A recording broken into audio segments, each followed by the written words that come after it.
What's up guys, Soul Reaper aka Reaps here, and wow, holy shit dude, Friday's video about my first time smoking weed already got 5 likes and it exploded in views. Before I start telling the story, I just want to say thank you guys so much. It honestly warms my heart to know that you guys enjoyed it, and I only just started less than a week ago and already have 11 subscribers. Again, thank you guys so much. Alright, time for what y'all are actually here to listen to, and that's the story of my first time dropping acid.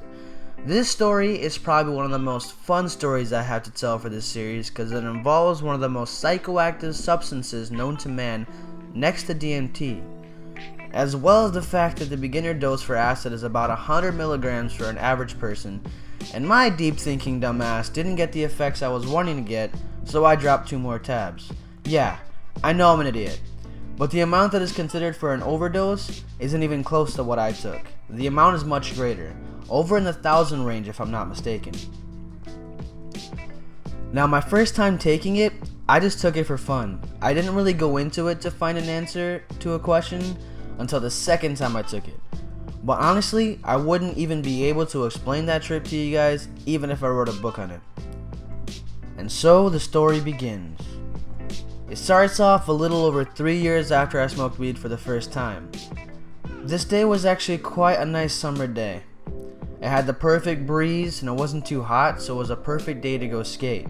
So I got permission to go out, got my shoes, a water bottle, some headphones, and my skateboard, and went out for a cruise around my neighborhood. And it wasn't long before I ran into a friend from my high school.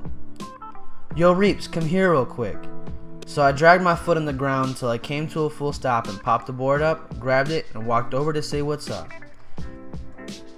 Let's call her Guinevere for the sake of the video, because I don't know any Guineveres personally. Now this girl was cute, and she had a massive crush on me. And we did go out shortly after this, but that's a story for another time. So I was like, "What's up, Gwen? What you doing outside in a sweater?" And she was like, "Cause I'm not wearing anything underneath it." That was pretty awkward. And she hugged me, and of course my teenage boy self winked at everyone over her shoulder because people were whistling. Then she was like, "What you up to? Want to hang out for a little while?" And I was like, "Why not?" And we went on a walk on a trail through the woods, and about 5 minutes into the walk she asked me, "So Reaps, have you ever tried acid before?" And I didn't know what the fuck acid was, so I was like, "The hell is acid?" And she showed me this plastic bag full of what looked like postage stamps depicting the scenes of the movie Dumbo, when Dumbo got drunk, and there was all these colored elephants and shit. And I just stared at them because it looked pretty cool and it was colorful. So she was like, "We can go hang out in my basement. My sister and her boyfriend are going to be there too, so we won't be doing it alone." Now it was my first time trying it, but I did it before, so they already knew what to expect. However, I didn't. And I wasn't a pussy and I wanted to impress her, so I followed through with it. Let's fast forward to the basement. It was well lit with 2 love seats across from each other, and in between them was a coffee table on top of a shaggy rug. Gwen and I sat on one couch, while her sister and her sister's boyfriend sat in the other. They were like 20 something and Gwen was 17. Let's call her sister Moon and her sister's boyfriend Beast Boy, because that was his favorite Teen Titan, which ended up being the conversation we were having while we were waiting for them alone, trying to bond. He was actually a pretty cool dude. So Moon broke out the tabs and gave each of us one, and it was all chill, but for some reason I wasn't really feeling anything everyone else was feeling. And Gwen was laying on my shoulder, and I wanted to look cool for her, so I asked Moon for another one, and then another. And maybe I should have only asked for half another, because I never rambled that much in my life. So once I dropped the second tab, and 20 minutes go by, nothing. And I dropped the third, literally 5 minutes or so later, the feeling started to kick in. This is the part you guys are probably waiting for right here. The room started to shrink and grow in weird waves, and I felt closer to the earth and everything around me. My feelings intensified for Gwen, and overall all my senses were amplified. I could hear the birds outside clearly, whereas before their chirps were muffled. The music they were playing softly, which was Nirvana, sounded like an orgasm to my ears, and Gwen's hair on my neck was soft and it made my skin feel like it was crawling, and I just sat back and chilled.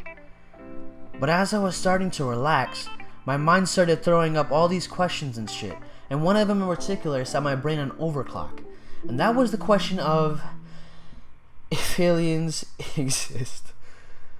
Now that had me thinking hard, and I didn't realize it, but I was thinking out loud. I was saying things like, if aliens exist, are we aliens to them? Do they look like us? Or do they look normal? And are we the ones that actually look weird? And remember, I was saying this all out loud while staring at the ceiling, but I thought it was all in my head. I didn't realize Gwen was looking up at me, and Moon and Beast Boy were too. When I looked at them, their faces were distorted and shit, but I could tell they were listening to me, and I thought they were listening to my thoughts and thinking with me. So I thought that I had telepathy, and I was like the real Professor X or some shit. Then I reached another stage in the trip, and this one was the fun one. I was paying more attention to the patterns in the carpet, and the stains in the wood, on the coffee table, and the couch, and I was running my fingers across the textures. And this is when I started seeing letters appearing on the coffee table like alphabet soup, and it was saying bird, forest, wood, tree. It was at that moment I just stood up and walked up the stairs blindly, and Gwen followed me asking where I was going. And honestly, I didn't know, my body was just going wherever, but I ended up in the sticks nearby, and Gwen and I were alone, and I sat down by a tree and stared at the clouds. And the clouds were forming different things to me, but honestly, I bet they weren't even shaped at all. Yet for some odd reason, I had an answer for every single cloud. Gwen then fell asleep holding my hand, and I felt like I was connected to her on a deeper level. But I had to go home soon, so I picked her up on my back, and she held on to me as I carried her home. And this is where my high died down. I said bye to Moon and Beast Boy, and I went to the park bench to chill for a few minutes before I got called home. Once I got the phone call, I stood up, got lightheaded, and almost fell over when I caught myself on the edge of the bench and walked on home. Before I opened the door, I checked my eyes, and then walked inside. My mom for some reason thought I was sad, so she asked what was wrong, and that confused me, but I ignored it and walked over to my room and went to sleep. At this time, it was like 9:30 p.m., but man, I had a long day. Anyways guys, that's all for this video. Please leave a like if you enjoyed the video, and comment the word sprinkles down below if you made it this far. And don't forget to like, comment, subscribe, and share this video with your friends if you enjoyed it. At 5 likes on this video, I will talk about the first time I got into a legit fight at school. Alright guys, I'll see you in the next video. Reaper, out.